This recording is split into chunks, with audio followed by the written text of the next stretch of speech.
Good evening. I'm Stacey Amos for News Channel 8, and these are the top stories that we have for you tonight. It's another segment of Potholes in Paradise.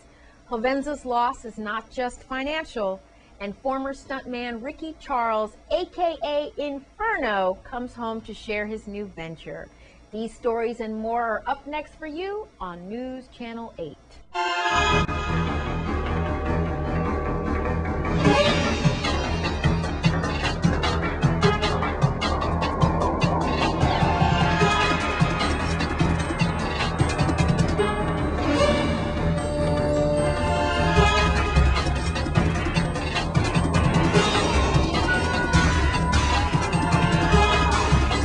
In our top story tonight, our latest series in Potholes in Paradise is in Barren Spot.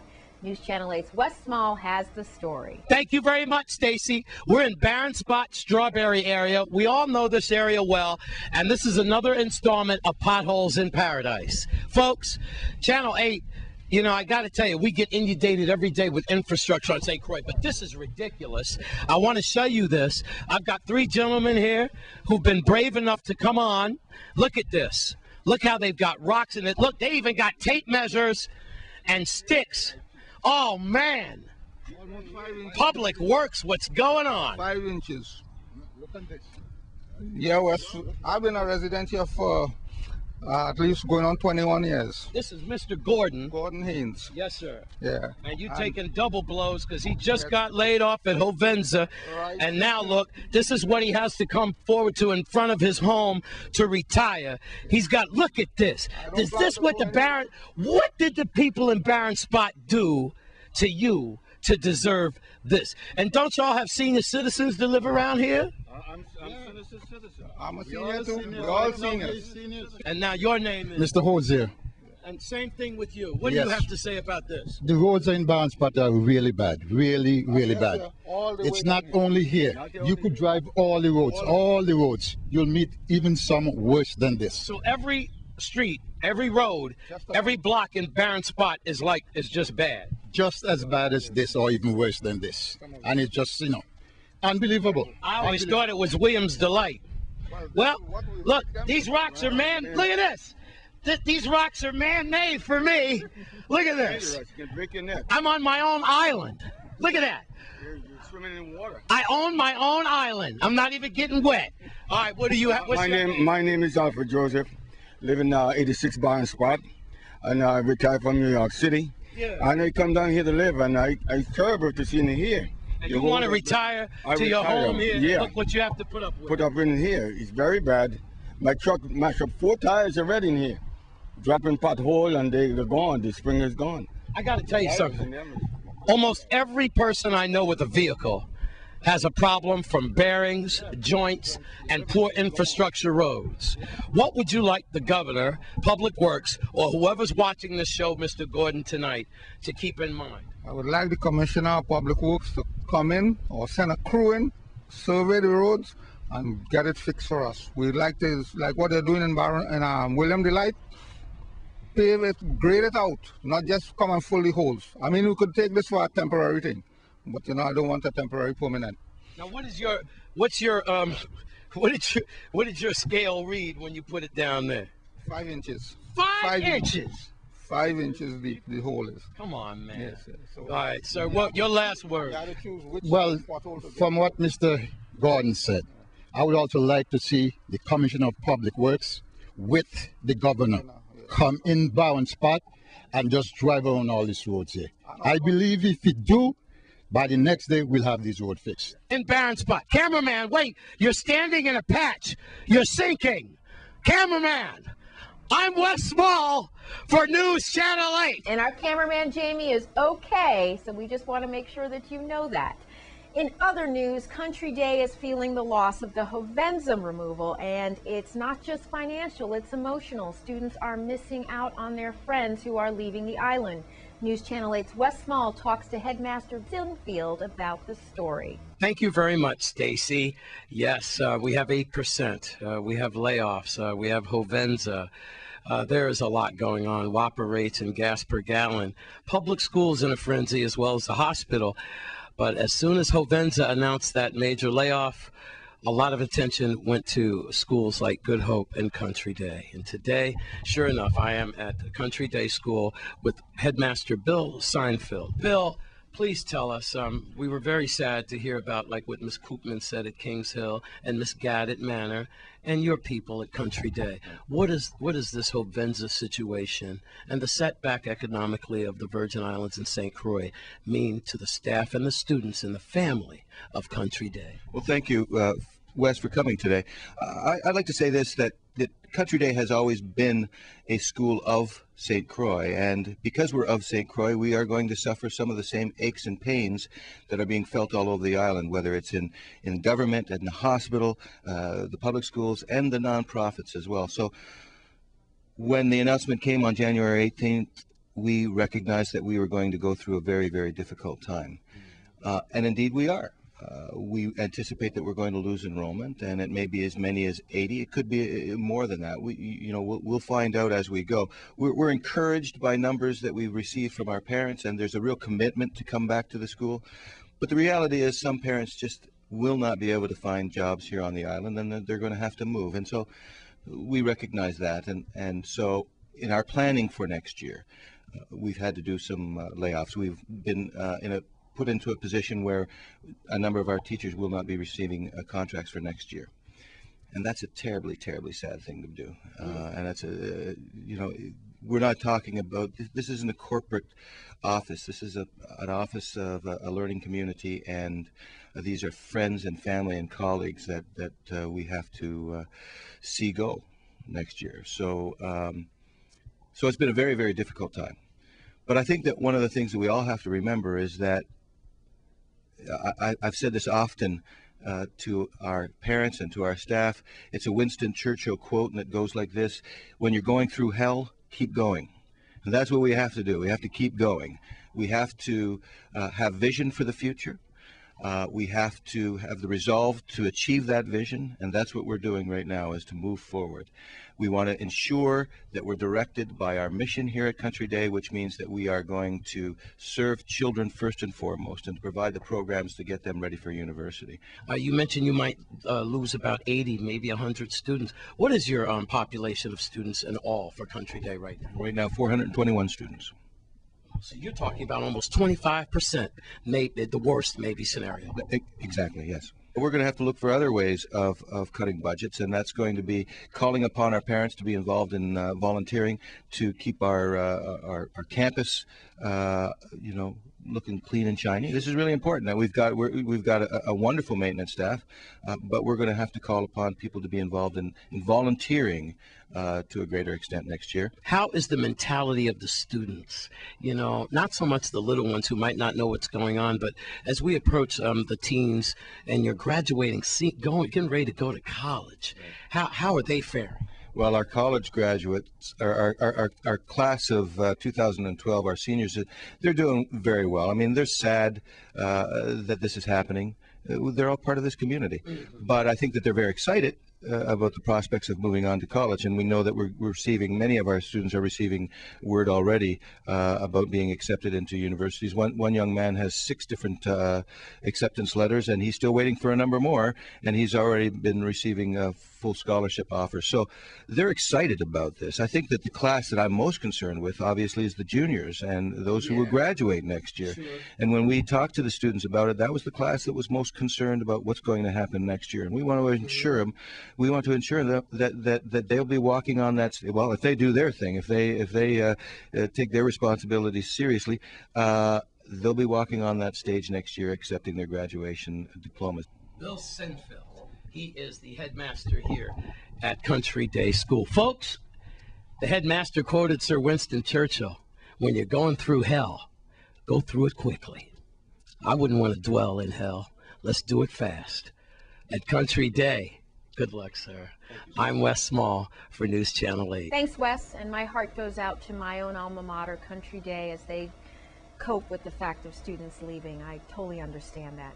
Now, March is Red Cross Month, and here's a special announcement from your own Red Cross. The American Red Cross is asking for volunteers.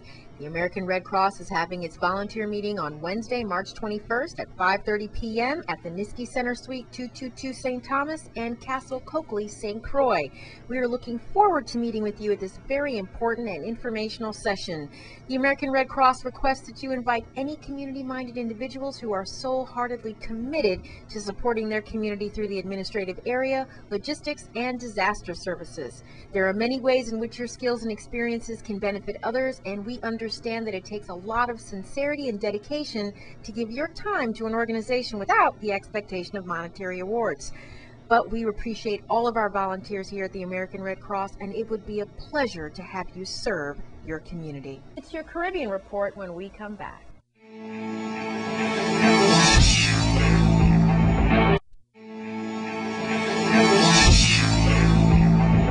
The IDB ramps up financing for renewable energy projects, and will cricket star Chris Gayle ever return to the West Indies team? Those stories and more up next for you in your Caribbean Report.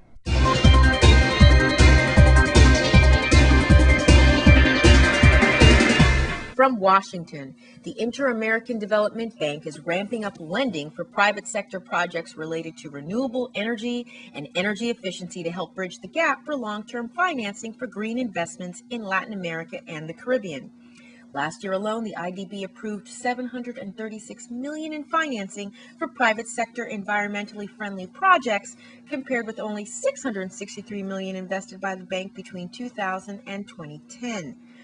This year, the bank expects to approve more than $700 million in financing for private sector renewable energy projects, particularly wind, solar, and hydropower plants. From Aruba, the Valero Energy Corps said on Monday it will halt operations at its 235,000 barrel per day refinery by the end of March. The second time since 2009 that the plant has been forced to shut down due to low margins that have battered Atlantic Basin refiners. The move will further tighten fuel markets in the region, which has seen a string of shutdowns that have already threatened millions in refining capacity in Europe, the U.S., and the Caribbean. Valero, which had already cut processing rates at the refinery, may continue to operate the site as a terminal and storage operation. From St. Lucia, integrated oil and gas company Hescor said Monday that it is exploring the sale of its St. Lucia crude oil and refined products storage and transshipment terminal in the Caribbean. The company has retained Goldman Sachs as financial advisor in connection with the potential sale. In late January, New York-based Hess reported a loss for the fourth quarter, hurt mainly by a hefty charge related to the shutdown of its Hovensa refinery in St. Croix. And from St. Vincent, the West Indies broke a 5-year winless drought against Australia when they held their nerves to seal the second one-day international in a tense finish on Sunday. Additionally, Chris Gayle's expected return to the West Indies team has been delayed after no decision could be arrived at during Monday's high-level meeting, which was expected to resolve the year-long dispute between the player and the West Indies Cricket Board. Chaired by Prime Minister of St. Vincent Ralph Gonsalves, the meeting was also attended by WICB Chief Executive Ernest Hilaire and officials from CARICOM. A resolution would have seen the former captain available for West Indies team's ongoing series against Australia, which does continue until April 27th. Gayle had attended Runako Morton's funeral in St. Kitts on Saturday and has been spotted in the stands during the game in St. Vincent.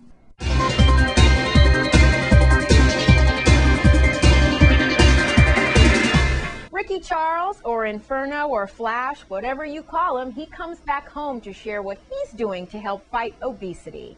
News Channel 8's Wes Small has the details. Thanks a lot, Stacy. We're talking about childhood obesity, a lot of stunt activity, and a local hero. Now, I know him, okay, as Ricky Rollabola. A lot of you might know him as that. I've had him on about 2 or 3 times already in my tenure at Channel 8. But he's a fantastic person. He's local here. Of course, Trinidad in culture. We all know his mom, Marilyn, who does the taxi bus, a lovely tourism icon. But Ricky, you've been with the Miami Heat for 13 years. And they call you, you're Inferno up there in Miami. Yes. They call you Flash down here. Yeah. And you have a child obesity campaign going. And congratulations, you're in your 2nd year of your own company, even though you've been doing this for decades now. Yep. He's been in movies all over the world, TV shows, class act stuntman, and we remember him as Inferno in Miami Heat. My man, welcome. I know you're leaving the territory soon. Yeah, I'm leaving actually tomorrow. Yeah. I've been here for a whole week. All right, and as we talk, you're seeing some trailers from his fantastic exploits with the fire breathing and child obesity guys you see on these cycles. Welcome, Ricky, and tell us what's going on. Well, you know what's going on is I'm happy to be back. Yeah. First of all, I'm sorry about Hess Oil and all that stuff. Oh, I mean, yeah. that's a shame. And your dad, God rest his soul. Yeah, that's a shame. You know, he died but, at Hess off of one of those oil tankers. Yeah. I won't forget 1990, man. 1990. What was his name? Carlo Charles. Yeah. God rest his soul. I know you speak about him every day. So you and your mom have a lot of history there. Yep. But your dad lives inside of you. Oh, yes, he does. Yes, Tell he me does. what's going on. Well, like I said, I was with the Heat for 13 years. It was a great career. I mean, I love the Heat, but unfortunately, good things don't last. You know, but I as myself, I've been around the world twice. I always plan for the future. You have to plan for the future. You can't get comfortable in your, oh, they're not gonna lay me off, blah blah. Sure enough, they laid me off. So I shook their hand. I said, thanks for the ring. I have a championship ring, and yeah, it's a great career. And now I'm actually working with them as a contractor, because now I reinvented myself. I created Inferno's Challenge, which is a fun and fitness business where I come out and I set up a mobile obstacle course. Just a fun thing, no big deal, but it's a jump start to your fitness routine. Yes. I have people come and they do the race and they're like, oh my God, I got to go to the gym. I did my job. Now he'll be 50 in just put it out there. He'll be 50 in a few months. Yes. Well, we got to run out of time soon, but I want to tell you about your obesity campaign, because fast food obesity in the youth is a big thing. So I want you to tell us about that. Tell us how people can contact you, and then I got a special surprise that Inferno or Flash is going to do right here, even at his old age. Oh my God! All right, tell us how we can contact you. I live in Miami, 305-986-1826, or you could go to the web. It's infernoschallenge.com. I go anywhere in the world, so just you call me up and we could negotiate something. But right now you're like the #1 stunt contractor, so to speak, equipment and all kinds of stuff in the Southeast and rapidly growing. In South Florida, yes. I'm growing. Come a long way. I still got a long way to go. Let me ask you something. I'm sure a lot of people. What's the most dangerous stunt that you've ever performed? Going out with a girl, I guess. All right, that's enough. Now, on that note, stunts is easy for me. I mean, women, they intimidate you. So that's like, whoa. I asked for it. Yeah, you did. Now I'm going to make you do something. What do you want me to do? I don't know, but give us something you can do. Watch out. You scared me half to death. 49, people, 49. You just scared me half to death. I was going to say 3, 2, 1. No, stay in shape. Look at me. I'm 49. I don't drink. I don't smoke. Do you eat meat? See, keep it clean. It's a family show. Keep it clean, yes. Beef, chicken, roti. Yes. But cook in moderation. Don't eat a lot. Just a little piece. That's it. All right. Ricky. Thanks, man. It's a pleasure. Bye, St. Croix. It's good to be home. You scared me half to death. Elizabeth, I'm coming. All of a sudden, he just start flipping. Hey, I tell you one thing. Channel 8 will never turn its back to homegrown talent.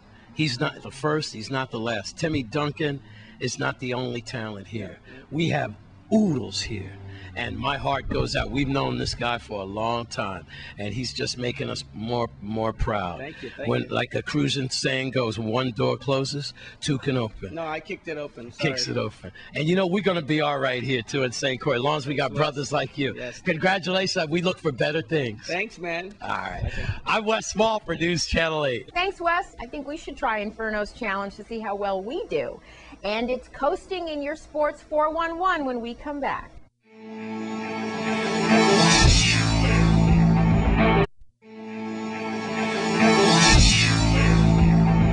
Here's your sports 411 update. Ride the bicycle, all your hands up, course. Look back, course. Look back, course. Look back, course. Look back.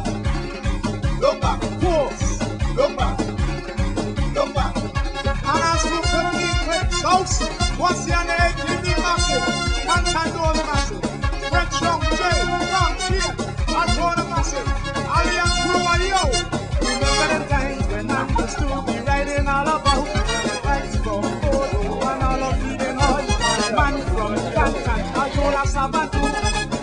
country not safe. They coming with their crew. Speeding around them corner, no fair if they might fall. Stretch right over in front the handlebar. Any friend from Vista, chopper to fireball. When we start riding, no stop them us at all. Ride the bicycle, hold your hand up, course. Look back, look back, course. Look back, look back, course. Look back, look back, course. Look back. First place for all the 3 top contestants. We have Shaggy George, a cash prize, and also a trophy, a first place trophy, okay? Leo Rodriguez. Yeah. There you go. I have him already. Tyrone Lake. You got him money. And your trophy. This trophy and this plaque is being honored, given unto the Kendall Peterson family in honor of him. I'm overwhelmed to see the crowd that they're here in support, you know, and I hope this year continue. I hope it get bigger next year. And give thanks for the memory of Ken, you know.